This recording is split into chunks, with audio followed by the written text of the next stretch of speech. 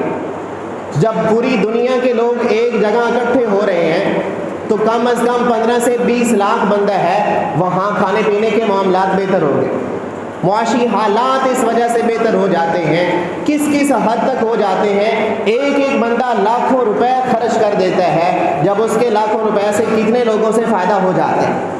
کتنے لوگوں تک اس کے فوائد پہنچ جاتے ہیں۔ تو حج کے ذریعے اللہ رب العزت کئی سارے لوگوں کی روزی کے بہانے بنا دیتے ہیں۔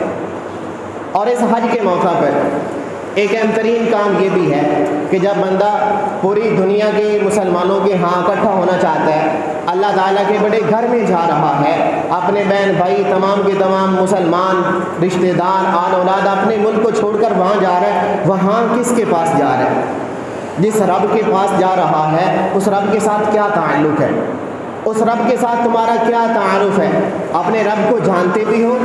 اپنے رب کو کچھ پہچانتے بھی ہو، اپنے رب کے ساتھ کیا تعلق بنا رکھا ہے جو تعلق وہاں تم نبھانے کے لیے جا رہے ہیں؟ یہاں رہتے ہوئے ہر وقت ہر لمحہ دن رات اللہ رب العزت کی نافرمانیاں کی جا رہے ہیں، اللہ اکبر کی صدا لگ رہی ہے، آجا نماز پڑھ لے، نماز نہیں پڑھتا، وہاں اسے ملنے ضرور جا رہا ہے۔ اللہ رب العزت کے جتنے بھی احکام آتے جا رہے ہیں سب کو توڑتا جا رہا ہے، رشوت بھی کھا رہا ہے، سود بھی کھا رہا ہے، گالیاں بھی دے رہا ہے، ماں باپ کے ساتھ تعلق بھی ٹھیک نہیں، آل اولاد کے ساتھ تعلق ٹھیک نہیں ہے، ہمسایوں کے ساتھ ٹھیک نہیں ہے، رشتہ داروں سب کے ساتھ لڑائیاں کی ہوئی ہیں، لیکن وہاں رب کے پاس جا رہا ہے اس سے ملاقات اور معافی مانگنے کے لیے۔ کس منہ سے جا رہا ہے؟ جس رب کے پاس جا رہا ہے اس رب کے ساتھ پہلے اپنا تعلق ٹھیک کرے، اس رب کے ساتھ اپنا تعارف ٹھیک کرے، اس رب کو پہچانے میرا رب کون ہے، میرا رب کیا ہے، میرے رب نے مجھ پہ کیا کیا احسانات کیے ہیں، میرے رب نے مجھے کیا کچھ دے رکھا ہے، میں نے اپنے رب کی کتنی ساری فرما برداریاں کی ہیں، میں نے اپنے رب کی کتنی ساری نافرمانیاں کر رکھی ہیں، وہ ساری کی ساری سامنے رکھ کر ان کا محاسبہ کرے، اپنے رب کے ساتھ صلح کرے، صلح کر کے پھر اس کے گھر میں جائے اور جا کر لبیک اللہم لبیک کی صدائیں لگائے۔ جب وہ وہاں جائے گا حج کرے گا، لبیک اللہم لبیک کی صدائیں لگائے گا، زمزم پیے گا، ملتزم سے چمٹے گا، حجر اسود کو بوسے دے گا، مزدلفہ جائے گا، عرفات جائے گا، قربانی کرے گا، سر کے بال منڈوائے گا، واپس آئے گا۔ نبی اکرم صلی اللہ تعالیٰ علیہ وسلم نے اس کے لیے خوشخبری دی، اب وہ حج کر کے جب واپس آ رہا ہے اب وہ گناہوں سے ایسے پاک ہو چکا ہے جیسے آج بھی دنیا کے اندر اس نے قدم رکھا ہے۔ جیسے بچہ پیدا ہو دنیا میں آتے ہی اس کے ذمہ کوئی گناہ نہیں ہوتا، کوئی قرض نہیں ہوتا، کچھ واجبات نہیں ہوتے، کچھ ہدایتیاں نہیں ہوتی، وہ بالکل گناہوں سے پاک صاف اور معصوم ہوا کرتا ہے۔ ایسے ہی جو بندہ حج کر کے آتا ہے وہ بھی گناہوں سے اسی ایک دن کے بچے کی طرح گناہوں سے پاک اور صاف ہو جاتا ہے۔ اللہ رب العزت سے دعا کیا کریں، اللہ رب العزت ہمیں یہ عظیم فریضہ زندگی کے اندر ضرور نصیب فرمائے۔ وآخر دعوانا الحمدللہ رب العالمین۔